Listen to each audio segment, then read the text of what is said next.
Hello everyone, welcome back to my channel. Today's video, my top go-to diet tips for glowing skin. So I'm going to be covering a few little topics that I feel are probably most prominent in skin health for people now.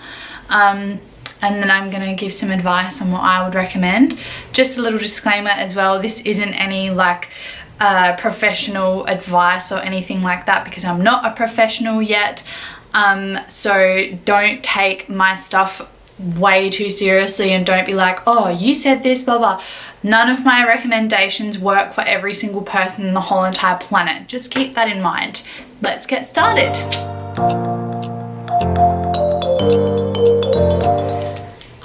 Your skin, believe it or not, is actually an organ. So it's your first line of defense in your body. When you're unhealthy, it will manifest through your skin because it is your first line of defense sort of mechanism for your body. And then it will sort of, when you keep staying unhealthy for a long amount of time, it manifests in other ways depending on the person. Things like if you've got an unhealthy diet, if you're loading your body with heaps of refined carbohydrates and added sugars and unhealthy fats and processed foods and stuff like that. Some people might eat like that and it shows in other ways. It doesn't always show in your skin, but I know especially for girls, no judgment, this does happen with guys as well, but with girls especially because we're so packed with those fussy little hormones, it will show in your skin. So some top causes of pimples and most common that I've seen with clients that come into my student clinic, hormone based, especially for girls, mostly girls, some guys, toxicity exposure, and that is included in diet, or say if you live near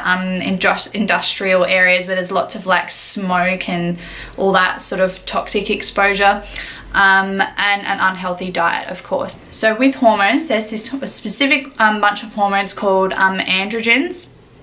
I won't go into too much detail because it can get a bit too scientific, but basically that is excess androgens are the cause of hormonal acne or pimples, I guess. So if you're having really sugary foods that raise your insulin, that sort of promotes excess androgen and causes pimples. That essentially you have all the excess androgens, they've got to get out somehow, so they're going to come out through your skin. If you feel like your unhealthy skin is motivated through toxic exposure, you want to try and consider things like antioxidant rich foods, so berries and nuts. Garlic is really high in antioxidants, and all your orange vegetables, actually a lot of colored vegetables, but specifically carrots, pumpkin, sweet potato. So a lot of people just think, oh, antioxidants, berries, but it's actually, there's so many other foods that are high in antioxidants as well. So try and include some more of those into your diet. What it's going to do is clear out the excess yuckies, I suppose, in your liver, which is causing the pimples and the breakouts and all that kind of stuff. Clear out the excess androgens, clear out the toxic stuff that you're exposed to. Okay, another thing as well, this doesn't count for everyone, but excess dairy consumption, specifically milk. So milk actually contains what's called IGF-2 and IGF-1. So the IGF stands for insulin growth factor. So basically it's naturally occurring in all milks, whether you have pasteurized or unpasteurized milk. Wherever you're getting your milk from, the best quality milk in the world is still going to have naturally occurring IGF in it, because basically baby cows need insulin growth factor to grow. So when you overconsume IGF, that I think this study said it increases your insulin and carbohydrate intake from the milk, because milk is a high carb. Sorry, there's a hair on me. Milk is one of the highest carbohydrate dairy foods. It's going to triple raise your insulin, right? So that insulin spike goes way up, and therefore increasing your androgens and your sugary consumption type foods because of that, which is going to increase the pimples and the breakouts and stuff. So if you're a big milk drinker, cut it down. It doesn't count as much with stuff like cheeses and butters and yogurts and stuff like that. So don't go all apeshit because you have to feel like you have to cut out all this dairy, because you don't. Just try and decrease it, especially milk.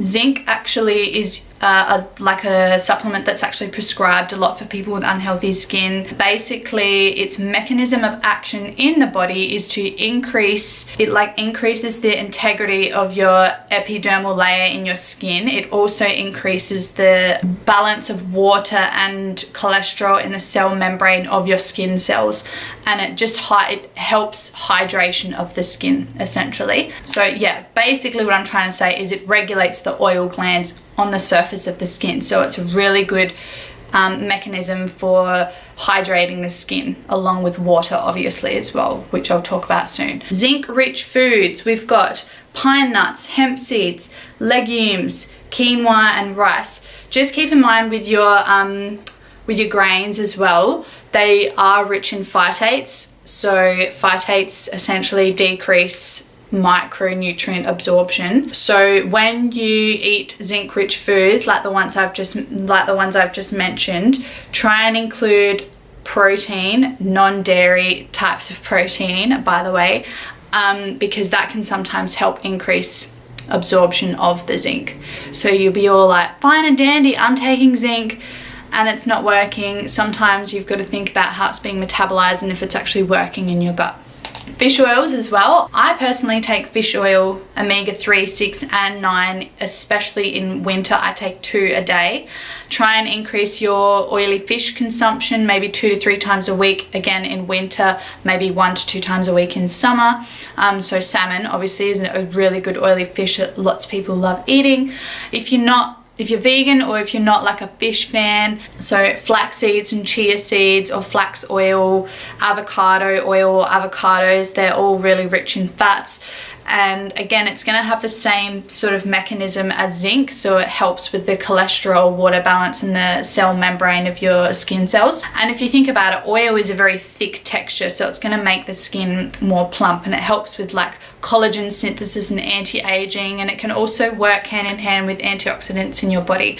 So that's a really good tip as well. Omega-3s specifically are really good for skin health as well. EPA and DHA are the top omega-3 fats that are really good for skin. So any sort of product that you're buying and it has EPA, DHA written all over it, they're probably the ones to go for with skin health. And last but not least, which is probably the most obvious dietary tip, drink 2 liters of water every single day. And a lot of people struggle with this, so try and think of like foods that are rich in water. So vegetables like cos lettuce, spinach, cucumber, capsicum, tomatoes, they're all high water foods, so try and include those into your meals if you're not much of a water drinker. But otherwise, try and maintain at least 1.5 to 2 liters of water every day. So yeah, basically they're my top dietary tips for glowing skin. Some of those tips, especially when it comes to the milk, when I was talking about the androgens, that counts for things like acne vulgaris as well. If you know anyone or you yourself has acne vulgaris, those tips will help. You obviously have to do it over time. You can't just expect these things to sort of happen over 1 week or whatever, or 2 weeks, but you will see improvement if you incorporate these tips into your daily life as much as possible. I hope this video helped anyone out there with skin issues. I hope you enjoyed it. If you did, like and subscribe, because there'll be more health related videos to come. And yeah, so I think that's all I wanted to talk about today with you guys. So I'll catch you guys in my next video. Mwah. Bye.